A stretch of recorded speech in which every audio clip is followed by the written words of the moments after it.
बड़ी बहन पायल जो अपनी एक बेटी के साथ रहा करती थी, पायल के पति की मौत कार एक्सीडेंट से 10 साल पहले ही हो चुकी थी। वहीं उसकी छोटी बहन बहुत अमीर थी, लेकिन सोचने की बात ये थी कि बड़ी बहन पायल छोटी बहन के घर रोज क्यों जाती है, और वहीं छोटी बहन अपनी बहन पायल को खाना और दूसरी चीजें क्यों देती है। चलिए जानते हैं आगे की कहानी में।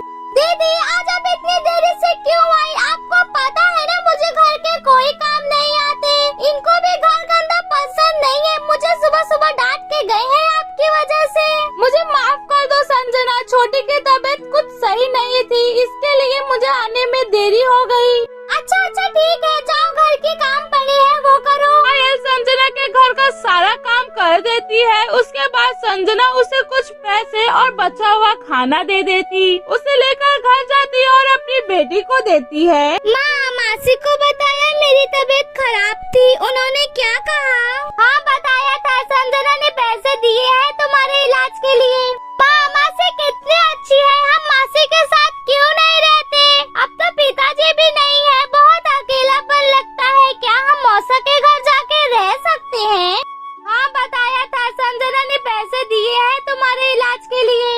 अपनी माँ के चिल्लाने पे छोटी रोने लगती है, उसे रोता देख पायल भी रोने लगती है। फिर पायल अपनी बेटी को बताती है, तेरे पापा को गए हुए 10 साल हो गए, उनका कार एक्सीडेंट से मौत हो गई थी। वो कार किसी और की नहीं, तेरे मौसा की थी। पता नहीं सुरेश ने जानबूझ के किया था या फिर संजोग था। आर्थिक स्थिति सही नहीं थी। जिस घर में तेरी मासी रहती है ना, उसे मैंने सुरेश को बेचा था, लेकिन पता नहीं उसने कैसे साइन लिया कि घर के साथ साथ खेती बाड़ी भी उसके नाम हो गई। वहीं से मुझे सबसे बड़ा धोखा मिला था।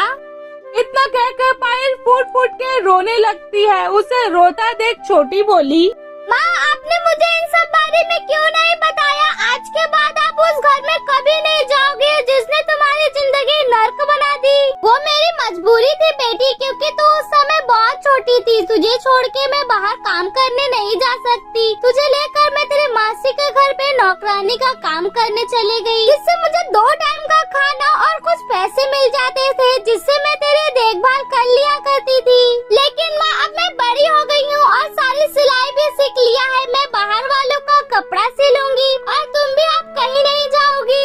नहीं बेटा, तुम घर पे सिलाई करो और मैं बाहर जाके घर के 2-4 काम कर लेती हूँ, जिससे हमारे पास कुछ पैसे और आएंगे। ठीक है माँ, लेकिन आप मौसी के घर नहीं जाओगी, और जब हमारे पास पैसे आ जाएंगे तब हम अपना कुछ खोलेंगे। दोनों मिलकर खाना खाते हैं। फिर वहीं छोटी घर में दिन रात एक कर सिलाई करने लगती है। पायल भी घर घर जाकर लोगों का काम करने लगती है। अब इसी तरह 2 साल बीत गए। दोनों ने कुछ पैसा मिला के जंक फूड की दुकान खोली। उनकी जंक फूड की दुकान अच्छी खासी चलने लगी थी, उन्हें मुनाफा भी अच्छा हो रहा था। दूर से खड़ा सुरेश को ये सब देखा नहीं जा रहा था। वो अपने कुछ लोगों को गाड़ी तोड़ने के लिए भेज देता है। माँ हमें गाड़ी लगाए हुए 2 दिन भी नहीं हुआ, किसी ने हमारी गाड़ी को तोड़ दिया। आखिर भगवान हमारी कितनी परीक्षा लेगा?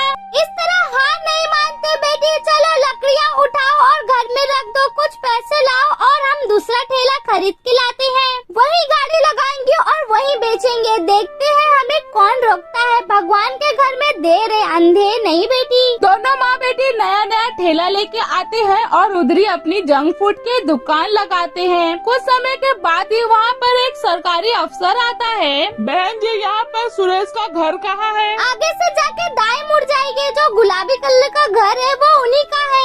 सरकारी अफसर वहाँ से निकल जाता है और सुरेश के घर पहुँच जाता है और कहता है, क्या ये घर आपका है? हाँ ये घर मेरा है, लेकिन क्या बात है? ये जगह इलीगल है, मतलब गैर कानूनी है। यहाँ पे सरकार अपनी ऑफिस बनाएगी और आप लोग जल्द से जल्द इसे खाली करो। सरकारी कार्रवाई थी, इसके वजह से सुरेश की कोई बात नहीं सुनी जाती है और दोनों पति पत्नी रोड पर आ जाते हैं। आज वो दोनों वही खड़े थे जहाँ पर 12 साल पहले पायल खड़ी थी। उसका पति सरकारी ऑफिस में काम करता था। आज शायद वो होता तो ये सब कभी ना होता। जो जैसा करेगा उसे इस जन्म में वैसा ही मिलेगा। अगर सुरेश ने पायल के पति को नहीं मारा होता तो आज शायद सब ठीक होता।